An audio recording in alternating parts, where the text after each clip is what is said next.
Get started. So first, I want to thank you all for joining today's webinar with Chef Deborah Erickson of The Blind Kitchen. My name is Lauren Meltzer, and I am the community manager for our Mid-Atlantic chapters at the Foundation Fighting Blindness. Before Chef Erickson begins her presentation on conquering the 4 fears of cooking with vision loss, I have a few quick housekeeping items, and then we'll hear briefly from our partner, the American Council for the Blind, excuse me. To get started, a few keyboard shortcuts that I want to note. They were not sent previously in my initial email for those of you that received it. For now, all participant lines when you were brought on were muted. So please try to remain muted throughout the webinar. Today's session is being recorded and will be available with closed captioning. To turn on captions, you're going to select Show Captions on your Zoom toolbar. All controls are at the bottom of the Zoom window, and it's the control bar that kind of collapses occasionally when it's not in use. If you want to prevent the controls from hiding automatically, you can use the following keyboard shortcuts to change your always show meeting controls option. If you're using a Windows computer, you can press the Alt key, and if you're using a Mac keyboard, you press Command and backslash at the same time. So you should be remained muted the whole time. I don't know if you really need a lot of these controls, but I wanted to make mention of it. Following Chef Deborah's presentation, Chef Erickson, excuse me, presentation, we're going to open for Q&A. Please, we're going to do this through chat. So please place your name, email, and question in the chat when requested. As I mentioned, we have over 260 some people registered. There's over 100 that have joined us today. We are going to answer as many questions as we can, but noting this information in the chat will enable us to go back, answer any questions afterwards. We'll reach out that we were not able to get to. For those of you who use JAWS for a screen reader, you may want to temporarily disable the chat feature or mute it. The keystrokes to do so are Enter, Spacebar, Shift, S. Once again, it's Enter, Spacebar, Shift, S. We're going to be reading the questions aloud as we answer, so you won't miss anything if you decide to disable temporarily. In the meantime, until we request Q&A, try to refrain from using the chat feature, and we will get there when we can. Now, to begin, I'm going to share a little bit about the Foundation Fighting Blindness. We were founded in 1971 and are now the driving force in the global development of treatments and cures for blinding diseases. To date, we've raised over $1 billion to fund research for inherited retinal diseases such as macular degeneration, retinitis pigmentosa, Usher syndrome, Stargardt's, and more, and are supported by more than 45 chapters nationwide. Everyone on this call is from our East Coast for the most part. This is where we had marketed primarily, but I do know we have some folks from the West Coast who joined Chef Erickson as well. We, as a foundation, we provide no-cost genetic testing through our My Retina Tracker program as well, and are really proud to bring hope to families who are affected by vision loss. So that's a little bit about the foundation. You can always reach out to me or your chapter community manager. After this, I will send an email over the next week with a recording and some other information, including how to locate your chapter leader if you have any questions or want to get more involved. Okay, to keep things moving, I want to introduce you to Roseanne Ashby. She is the Vice President for the American Council of the Blind here in Virginia. Roseanne? Thank you, Lauren. Yeah. Welcome, everyone. We are so pleased to be working with the Foundation Fighting Blindness to bring you Chef Erickson of The Blind Kitchen. I have heard her before. She's a wonderful presenter with so many good ideas and techniques and tools to help us all learn to cook more safely and more happily. So, just a word about the American Council of the Blind. This is a national organization with state affiliates.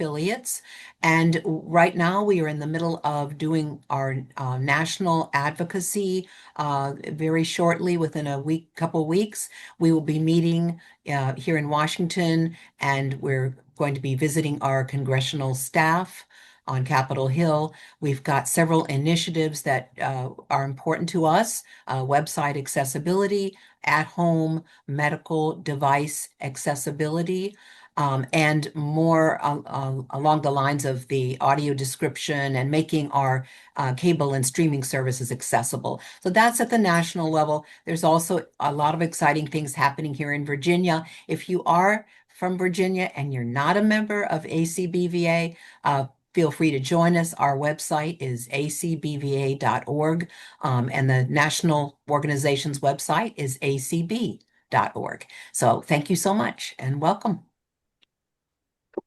Thank you so much, Roseanne. I appreciate you hopping on and chatting a little bit about ACB. With that, you're all here for one main reason, and I would like to introduce Chef Deborah Erickson of The Blind Kitchen. Hello, welcome everyone, and thank you for taking out the time to register and to join this call. And I also want to thank the Foundation Fighting Blindness and the American Council of the Blind, who are so supportive of people with vision loss. It's just wonderful that they provided this platform for this event to happen. Now, one other thing is, I would love to take your questions personally, but it's just not going to be possible in this environment with so many people. So if your question does not get answered in the chat, we'll ask you to put it in the chat. Follow it with your email address so that any question that is not addressed, I will have a way to directly contact you with the answer if I have it. And if I don't, I'm going to do my best to find it out. So I'll talk a little bit about the Blind Kitchen. We're a web-based business, and what we do is provide cooking tools and tips and techniques for people with vision loss that want to cook, and they want to cook safely, and they want to cook confidently, and they want things to look nice as well. And there are ways to do it in spite of vision loss. So the way I'm going to start tonight, I'm going to probably talk for about 10, maybe 15 minutes because I want to leave as much time for the questions as is possible because I want to be speaking to the people that took the time and energy to attend this meeting. That you are my primary focus tonight. So I want to talk about the fears of cooking with vision loss. And when I first started this idea about fears, because you've got to go there first with people with vision loss, because that's the first thing that happens.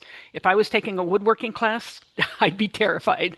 So with cooking, it's the same thing. You could get hurt. So we're going to talk about 4 fears, but I'm going to give you 2 bonus fears as the ones I'm presenting are not enough.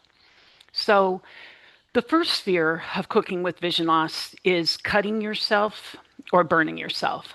And we have tools and tips and techniques to avoid doing that on the website. And there are a lot of video tutorials for the tools I'll be talking about, and they are all audio described. If we haven't had time to make a video yet for it, there's very written, detailed, and the website we've tried to make it as easy to maneuver as possible with screen readers or magnifiers. It has no pop-up ads, no affiliate ads.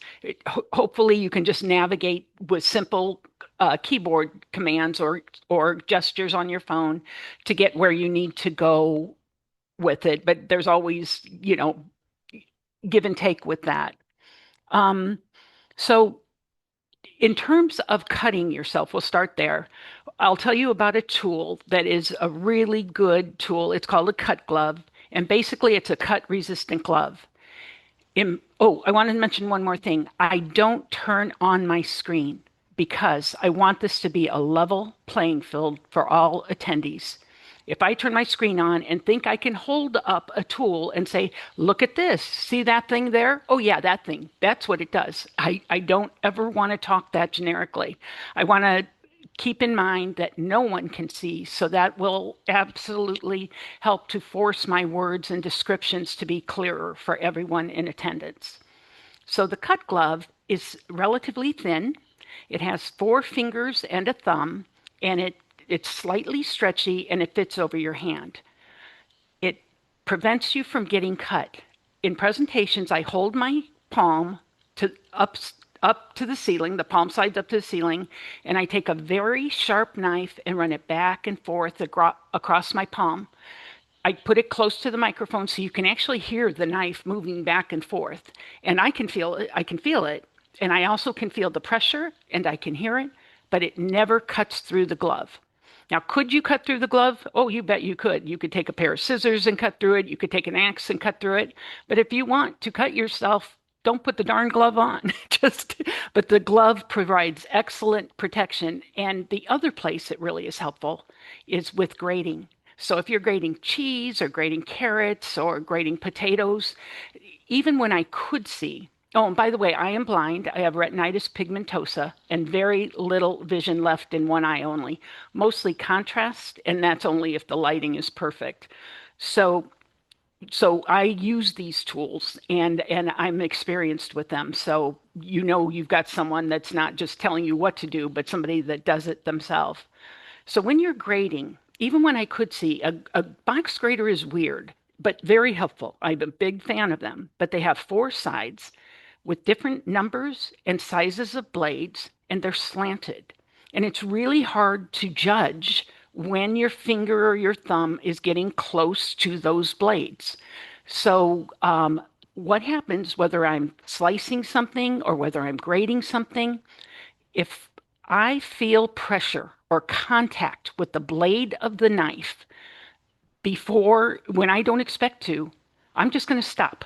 I'm just going to stop, and my skin will have been saved. If I wasn't wearing the glove and I was cutting, by the time my brain gets the information that that blade has made contact, I would already be cut, or my knuckles would already be part of the recipe at this point, my knuckle skin. But this glove gives you that extra second of protection. And it has other uses. We can talk about that later, but mostly it's for protecting the hands against cut. So the next sphere is burning yourself. And so we have several tips and techniques. I could talk about how do you know if your pan is centered on a hot stove, and you can go to the website and you can do it on any type of stovetop with just a touch of your finger. And it gives it in detail, but if that's a question you'd like answered here, I can do that. The other thing we have are heat-resistant gloves, which are thick gloves, but they're not as thick as like your old-fashioned quilted like pot holders and your oven mitts, which are excellent protection against heat. But they offer you very little tactile information. That's the price you pay for using those old ones. So the heat gloves that we have also have 4 fingers and a thumb, and there are only 2 layers of cotton, where those other ones are like 6 layers. So it's not enough cotton to protect your hands from the heat, but it helps a little bit. What does protect your hand from the heat are the silicone designs that are all over them on the front and the back. And that allows you a couple of things. One is the cotton won't be touching the pan, at least in theory. It's possible to do that, but if you feel it getting warm, you just move your hand. But the silicone designs, you can cook in the oven in silicone. They're very heat resistant, not completely, but they're very heat resistant for, especially in these stovetop or oven applications. But they also provide a non-skid purpose. Like when I put my gloves on and I'm holding against a pan that is not covered with grease. If the outside of your pan is covered with grease, all bets are off. Most of us don't cook with pans covered in grease. So it will absolutely help it to stick to the side of the pan, not like a magnet, but just not to be able to slide around like cotton can. So that's a good one for heat protection. So another fear is embarrassing yourself, either by looking messy and disorganized, knocking things over.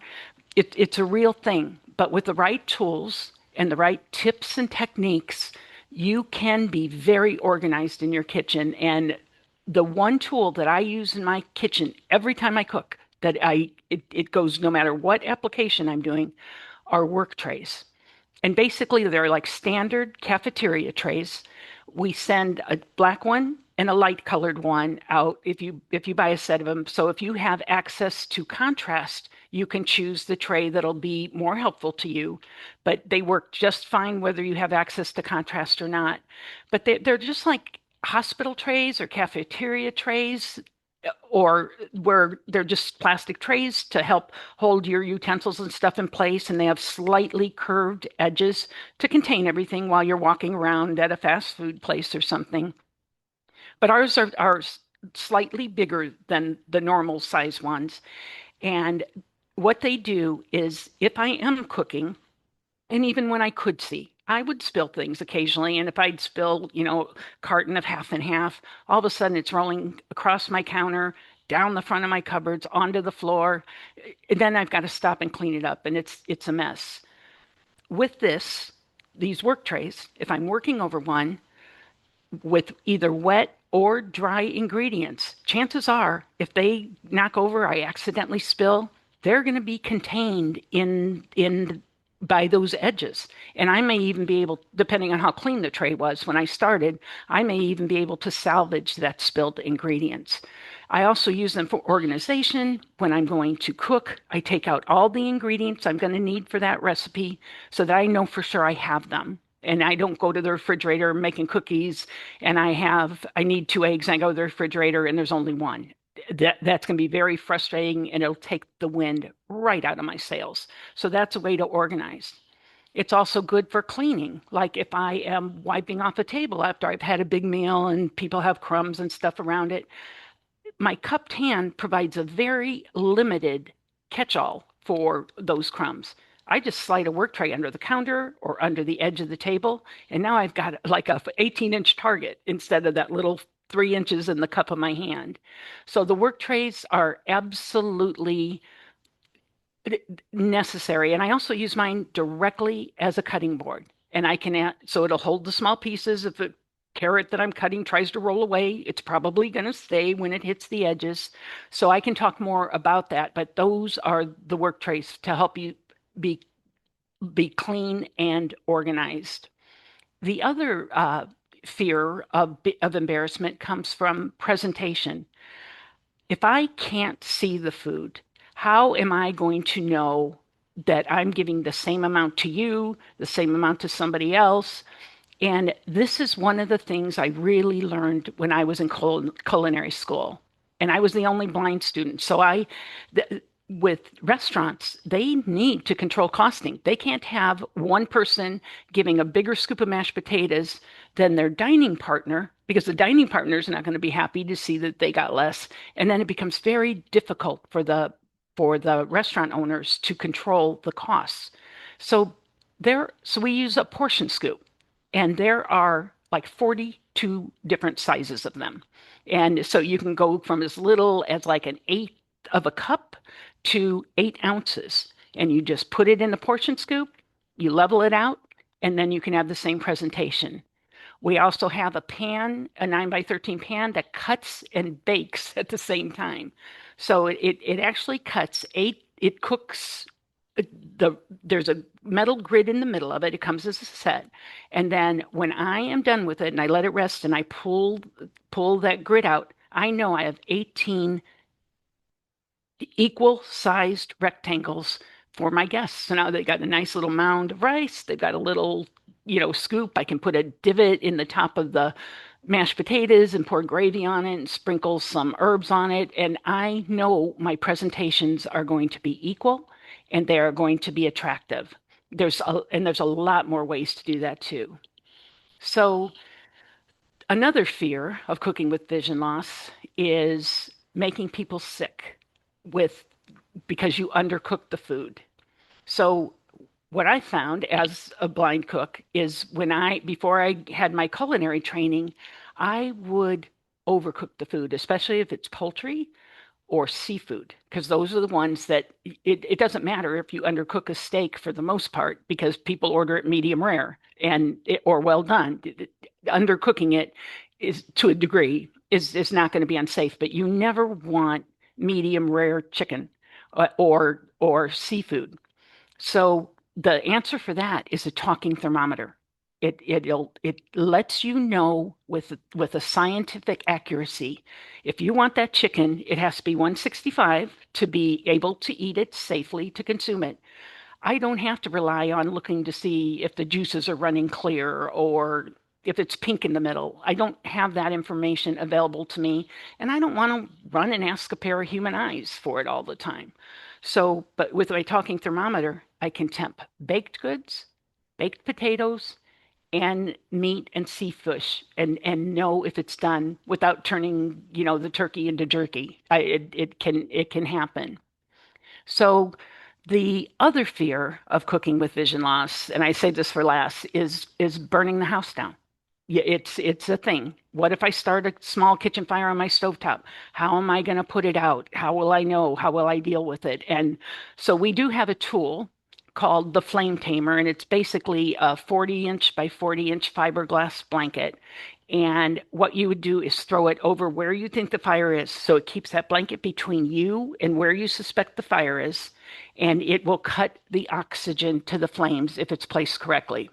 So what you're going to do is you're going to take it out. You're not going to store it near the stove or over the stove, because then if there's a fire, you're not going to reach above in that top cabinet to get it. So you store it away.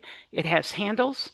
You give it a toss to your best ability to know where it is, and that's when you call for help. And it could be My Eyes, it could be Ira, it could be, your partner that's living in the house with you. But that gives you a time to handle it on your own.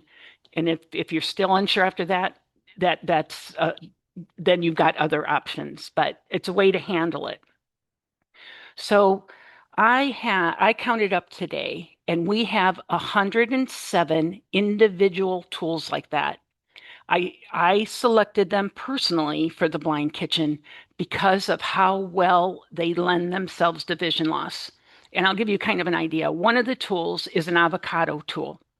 And I ordered probably about 15 different versions of avocado tools. Some of them looked like they came out of a dungeon, and were torture devices. They were unsafe to even open the package. They were awful. And others of them were medium, and some did one thing but not the other. So the one that we chose is made of stainless steel. It's shaped like a triangle. It's got a serrated edge, sharp enough to cut through the skin of the avocado, but not through your skin. It's got little jagged teeth at the tip of the triangle, sharp enough to get under the avocado seed, but not sharp enough to cut your skin. And then it's got a slight scoop to it so that when you run it along the inside, it beautifully removes the meat of the avocado from the skin. So that's the kind of things I did. Things that weren't going to cut your skin, but they could still do to the food what you needed them to do. And things that kept my fingers close to the action. So I had weight and balance where I could get more information from the tool because my hand wasn't 18 inches away on a handle. It was right there, but my fingers don't have to touch the food, but I can still manage it. So those are the kind of things that were selected for the blind kitchen because of how useful they are to people like us who want to cook, and we want to do it with elegance. And these are the tools that I selected to help. So I'm also interested if you know of any tools that can help make some of these kitchen tasks easier that you know of that I may not have yet heard of. I am so open to ideas because I can use my platform to be able to share that information with other people who are curious. So with that, I think I'll quit yapping, and I look forward to the questions. Great. Thank you so much. Yep. So we are going to open this up. Again, we have about 140 people on the line. So we are going to take things, we're going to say one by one. If you have a question, please enter it into the chat feature and we will go through them and answer as many questions as possible. Please remember to do your name, email address, and the question that you have. All right.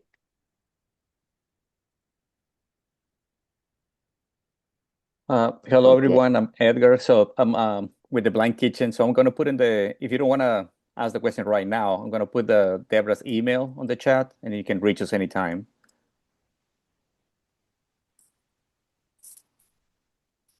Thank you, Edgar.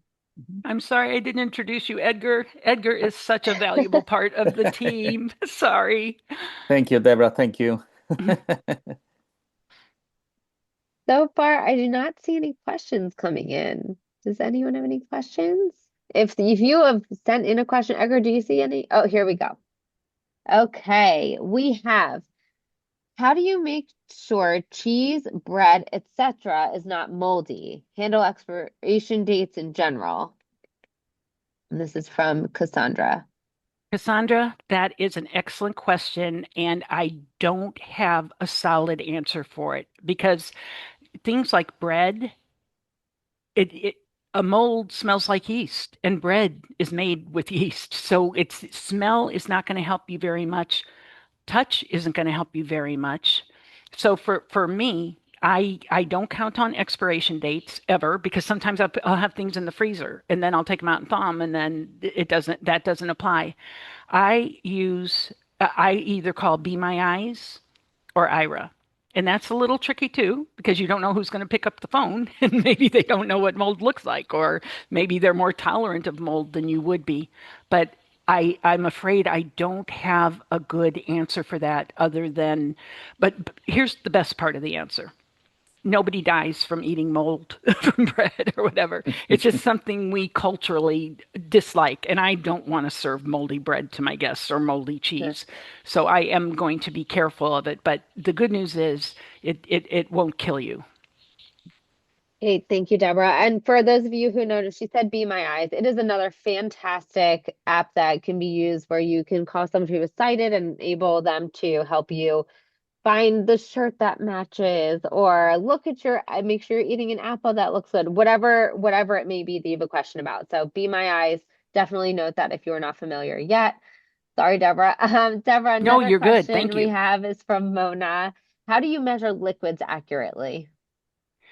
That is a good question. And I'll give you, there's several examples. So the Blind Kitchen did not create this measuring system I'm going to describe to you, but I believe we've perfected it.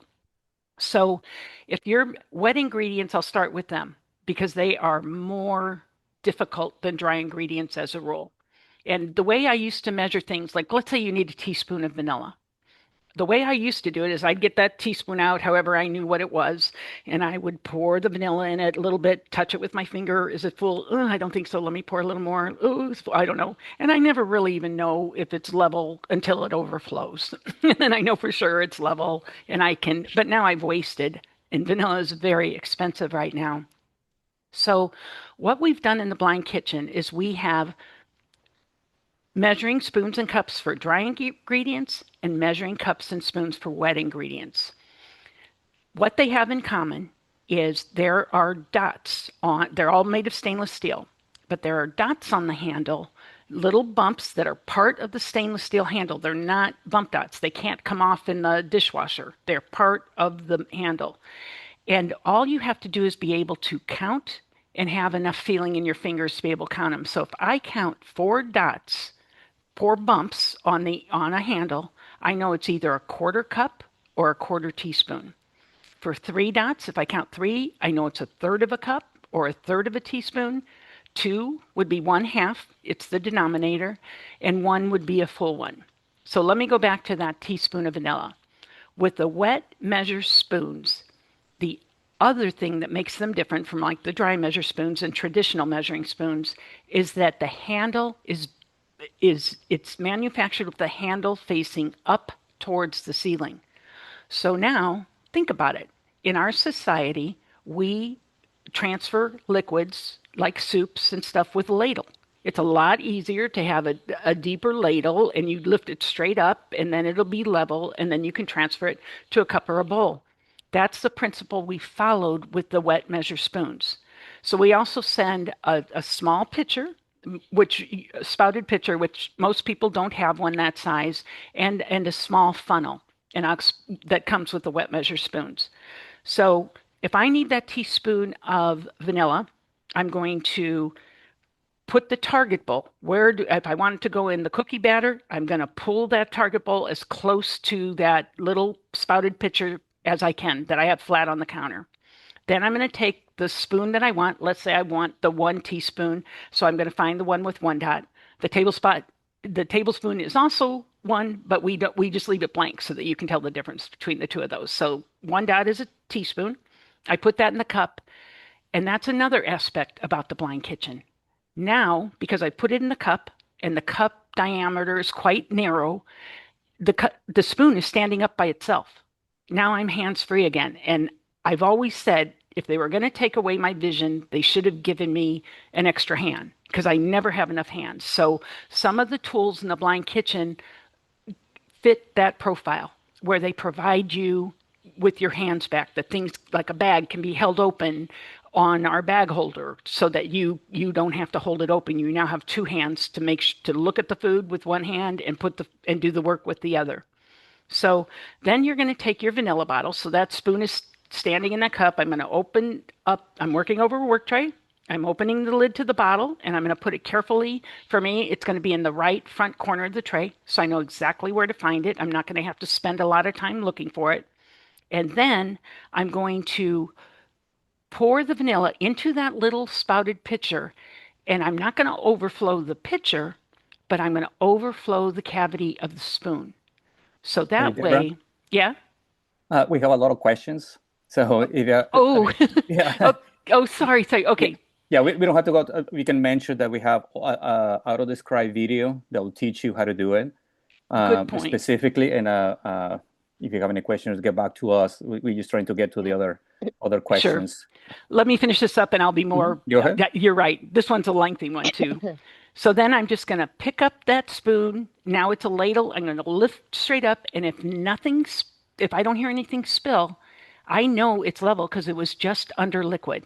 And I'm going to dump it in the bowl. And then I'm going to use the little funnel, put it in the small mouth of that vanilla bottle, dump the excess out. So I haven't wasted any. So I know it's accurate. And I know I haven't had any waste. So that is how the wet measure cups work, the wet measure spoons, and the dry measure cups and spoons are just the same. So please write to me at info@theblindkitchen.com if you have any more questions. And like Edgar said, there is an audio described video that explains this in detail. And I just put the link on the chat if you want to see it. Thank you, Edgar. Go ahead, Laura. Sorry, I was just going to move on to the next question. Matthew asked, what are your thoughts on induction cooktops? I'm a big fan of induction cooktops. So for people that don't know, they are cooktops that work, they get their energy from magnets. They only get hot where the pan is actually touching the stovetop. So it's a very safe way to cook. So you get a little bit of radiant heat around the bottom of the pan, but basically if I'm cooking, I can put a pat of butter and it's going to be as cool as the room, even though it's only 4 inches from the pot. So I think they're really good. The negative side is that they are quite expensive. And the other is that you have to have special pans to work with them. They don't work with just any pans. They have to be pans that affect magnets. But I am a big fan. I think they're very safe. Excellent. Let's go to the next question. Next one. Erin asked, how do we read recipes or instructions? Okay, there are 12 right answers to this question. And I have them a lot of information on the website. I'll give you a couple, and I can't go into detail, but you can explore or write to me and I can give you more detail. One is using your smart speaker. You can ask them to get a recipe and then they can read either the ingredients and they give you time to gather them. You have to say next ingredient. So you can go get it and then come back. And then the other is the instructions. It can do the same thing. It's very handy, and sometimes there are glitches, of course, with all technology there is, but your smart speaker is a good way. I used a Victor Reader Stream through graduate school because I couldn't have a laptop or an iPhone or anything in the commercial kitchen. So that's another way if you prepare in advance. Other ways to do it are using the PenFriend, where you do different ingredients and steps on different dots in a predictable order, and then you can just touch your pen friend to it, but that takes advanced preparation. And of course, there's always screen readers and like, yeah, but the or large print. But the problem with that is now your hands might have vanilla on them, and you don't really want to be sliding them across your iPhone. So the hands-free methods are the best way. So those are just some ways that you can read and access recipes. Great. Thank you, Deborah. We have, and I believe you've answered these questions. We have a lot of questions still coming in about handling liquid and hot liquid measuring.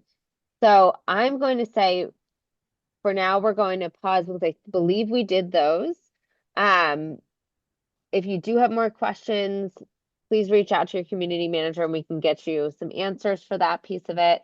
Next question is, oh my goodness, I apologize. I think Teresa from North Carolina. Yep. Can you provide a top 5 must-haves? A what? Top 5 must-haves. I know you had done a few. Top 5. Good question. Well, I'll tell you what the best sellers are, because what I prefer may not be what everyone else prefers.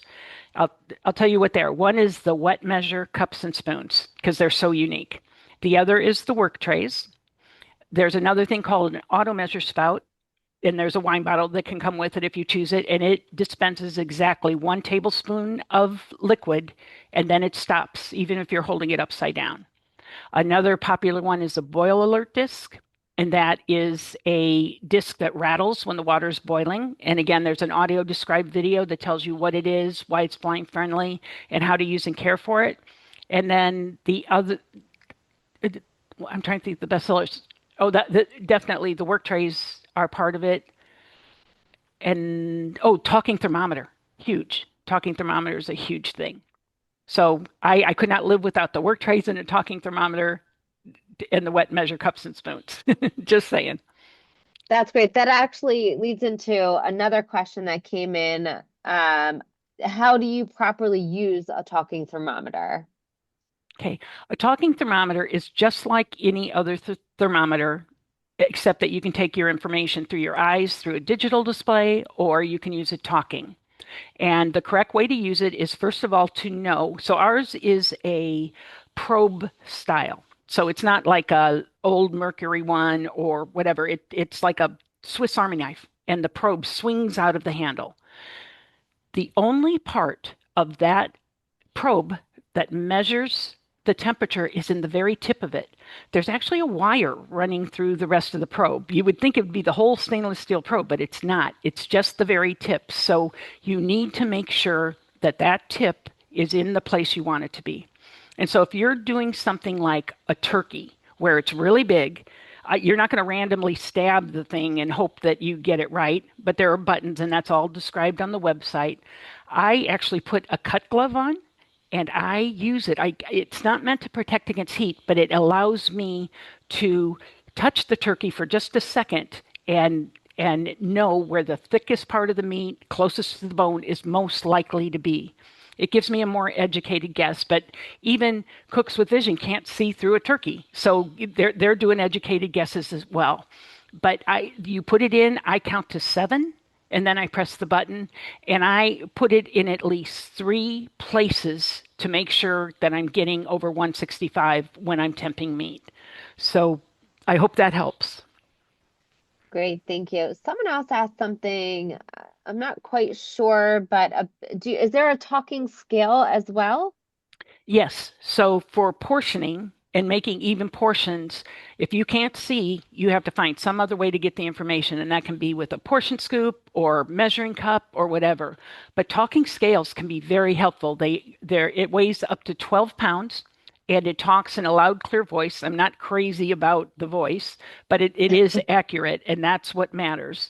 And you just press a button, and it can do it in pounds and kilograms. I'm blanking, but it can do in both systems. And you just press a button and it'll announce what it is. It even has a tare function where you can subtract the weight of the bowl very easily with the touch of a finger.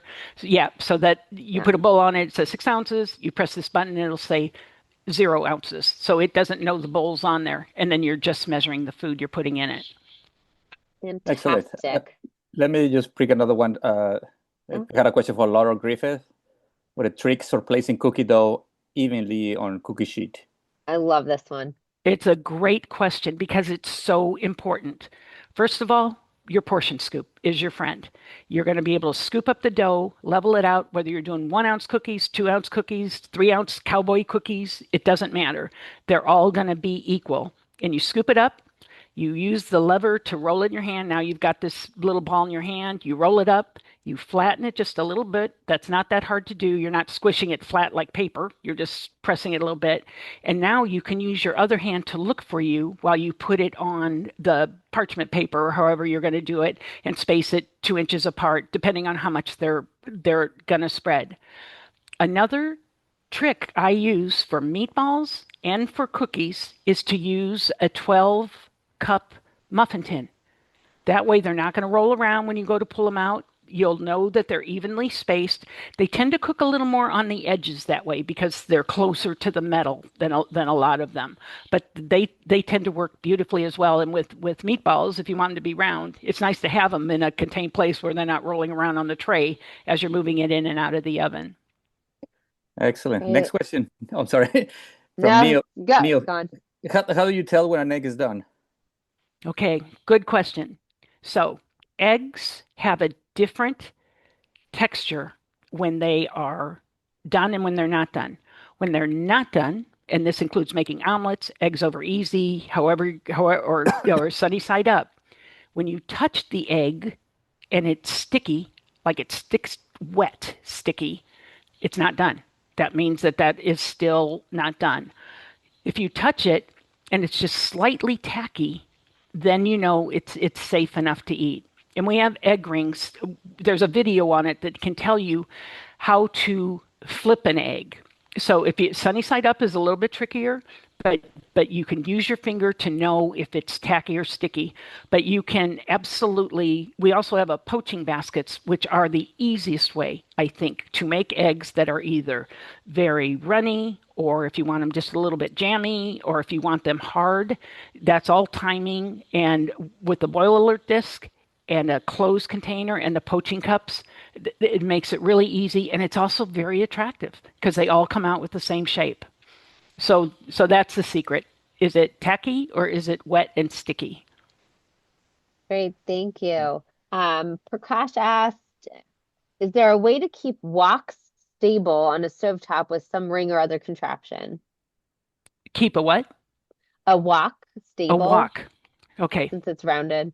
Yeah, good question. So woks, for people that don't know, they usually have about a 5-inch thick base on the bottom, and then the walls are upward and slanted. I'm going to be perfectly honest with you. I'm not a big fan of woks because the reason for a wok is for usually like a stir fry. And so when I'm done with the mushrooms, I want to slide them on there. And if I can see, I can put them in one space on the walls. But if I'm then cooking the next thing, onions or whatever, I could be knocking those down as I'm moving the pan, and I'm not going to know it. So gravity is not your friend in a wok if you can't see. I'm more of a fan of cooking each ingredient separately till it's where I want it to be in whatever kind of pan I want to use, and then setting it to the side, and then taking the next ingredient, cooking it, setting it to the side. Yes, it's getting cold, but with a stir fry, once everything's done, you just have to toss it back in, mix it with the sauce. It's going to warm through without cooking till it's not recognizable anymore.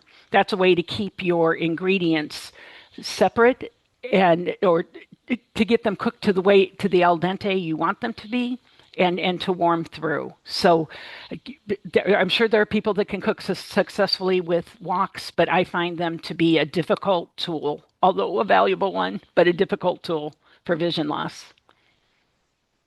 Great, thank you. Dawn asked, have you ever used a rocker knife for cutting or a one-handed cutting board? She's a low vision OT and used the devices for people with strokes and one hand, but not sure if they'd be helpful for vision loss. I know exactly what you're talking about, and that is not my area of expertise. I mean, some people have vision loss and only one arm, and there are OTs and things that know specifically how to do that, but I'd be talking above my pay grade. And so, for people that don't know, a cutting board can have like nails sticking up through it, intentional nails. So you can put the potato on the nail and then it'll be held still if you only have one. But they usually have more than one point of contact. But that's a question more for an OT than me. Sorry. Okay. Um, Donna asked, when cutting, how do you properly put your hand? Okay, Aside from the book. we have a series of articles on the website that I would encourage you to see about cutting, and it depends on what kind of food. And one could be the claw method if you're cutting a food that's like a carrot or something like that, or maybe even a potato where you're forming your hand, curling your hand, your fingers and thumb underneath as you work your way down. Dicing foods is different, or chopping. I'd say like a fine dice. You're going to use the corral method where you're going to chop, chop, chop, chop, and with the tip down. I can't go into detail about all of them, but there are 3 different ways to do it, and we also have several tools to make chopping more predictable. We have a slicing guide that helps like slice tomatoes. You're doing the work, but it helps you to make sure your cuts are going the same direction. We have a chopper tool that with a manual handle, spring loaded, that you pump up and down, and it can do beautiful. Now, I can't say fine dice because dices are cubes, but this one just cuts it into nice pieces. And we have a slicing bowl that lets you guide your cuts in a safe environment. So if you have a specific question about a food you would like to fabricate, there's several tools that are specific to the food that you're trying to cook or cut. Great, thank you. I am going through a few more of these. Oh, someone mentioned, Brenda, thank you for the tip. Meta AI glasses are perfect for reading recipes. So whomever asked the question about how to read recipes, if you're able to get Meta AI glasses, it's a great option. I know not everybody prefers them or is able to, but that is another fantastic option. Thank you so much. Induction. Sorry. So that is a excellent observation. I love my Meta glasses, and there's more than one version of them now. But that is a good tool for reading recipes. It can isolate information like how many eggs are in this recipe, and it can go right to the number. So those are good. Be My Eyes, the app we talked about earlier, that's free, can also have Be My AI, where it can take a photo of the recipe. Now, it's going to read it from top to bottom, but that's a free way to access information. You can't get it isolated as easily as you can with the Meta glasses, but it's a good option. Great, thank you. I have 2 questions here that sort of feed off of each other. Nancy asked, do you have any advice for using special equipment like air fryers? And then Brendan asked, are you familiar with an air fryer that is tactile or more accessible? Okay, so I am not the appliance expert. I don't have the bandwidth and I don't have the money to put 3 talking microwaves on my shelf because they're going to be outdated, in 1 week. Technology changes so fast. I just don't have the capacity. But I'm going to plug ACB here, the American Council of the Blind. They have a show, a talking community event. Like I do one on the first Wednesday of each month where it's Cooking with the Blind Kitchen, and we do exactly what we're doing here, except people can raise their hands and talk. But they have a show called It's Electric. And it's on Mondays, I think at 7:30 Eastern time. Not every Monday, I think it's every other Monday. But it's worth, and I'll let Roseanne talk about this. It's worth signing up for. It's free, and then those people are the ones that are experts on all appliances. And I attended last time, and I really enjoy it, and I think you would too. But if you write to me at info@theblindkitchen.com, I can tell you what kind of air fryer I use. I don't know if it's the best, but it works for me, and I control it with my voice, with my smart speaker. It works wonderfully. And it cooks from the top and bottom at the same time. Amazing. Perfect. There's a few more questions on here. I'm going to take two of them and then make another comment after. But one of them was, you use the talking thermometer for baked goods. I do. Okay. So even when I could see, sticking that darn toothpick in the center of the pan, and that's where you want to stick it because it's the last place to cook in an oven. Food cooks from the outside in, so that's going to be the last part. But I can't tell if it's still really wet or not. It's just very awkward. But a talking thermometer, 208 degrees is what you're looking for to know it's done in the middle, and it's not going to leave a big hole like, no bigger than the toothpick would. That's never been a problem. So the other thing it can do is like baked potatoes, the same magic number, 208 degrees. Sometimes if you have a gigantic baked potato, you're making a big steak and potatoes, and you stick the fork in, the fork tines aren't long enough to hit the center, which is going to be the last part to cook. The talking thermometer is long enough. And that's again 208 degrees. Highly recommended. It just takes the guesswork out of it. Great. Donna asked, induction cooking, how do you put the pan in the right spot? Okay, with induction cooking, that's not as tricky because a lot of them are just single plates and you can only use one pan at a time and you put it on there. As soon as those magnets engage, it's going to be, you could put it on the top left or the bottom right, and it's just going to heat up wherever those magnets engage. With the other ones, I'd encourage you to go to the website. It shows how to center a pan on the stove, and that talks about it for either flat glass top. It talks about it for gas and or electric coil, which I think is the easiest one because if your pan is tipping, there's a problem there. But I'll give you a real quick rundown of it. You don't need special equipment. You don't need help.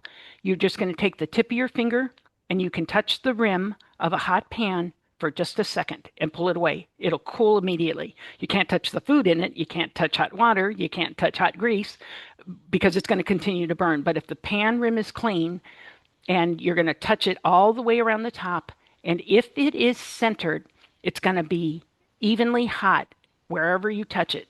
If it is off center, let's say like the pan is... Deborah, I'm going to interrupt you. I only have like a couple of minutes. Oh, sorry. Okay. So there's another question. Go to the website. Yeah. Yeah, you can see the whole video and show you how to do it.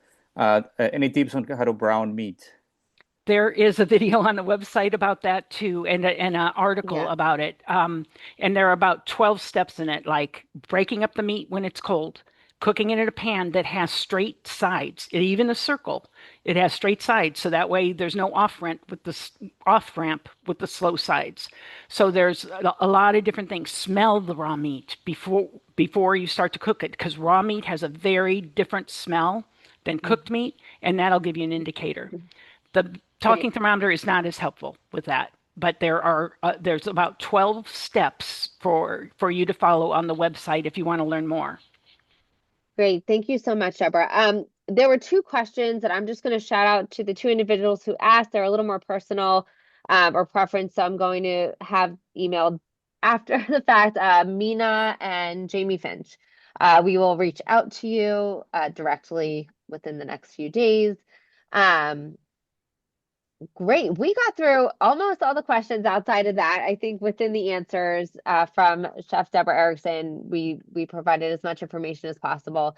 I will be sending an email out as soon as I can when I get the recording, and I'll send some social handles. I'll send Chef Deborah's oh my goodness, contact information, the ACB. I'll send as much as I can. Just give me about a week or so to get this over to you. Before we sign off, Davida, chapter president for our DC Metro chapter, did you have anything you wanted to mention? Davida on? Did I put her to sleep? I don't think so. That's okay. I just thank you all so much for coming on today. We had almost 145 individuals hop on, and we are so grateful for the support of the foundation, ACB, and the Blind Kitchen. Thank you so much. And look out for our follow-up email within about a week or so. Thanks so much, Lauren. I got myself unmuted. But thank you, everybody, for joining us tonight. Thank you. Have a wonderful evening, everyone. Thank you, everyone. Okay.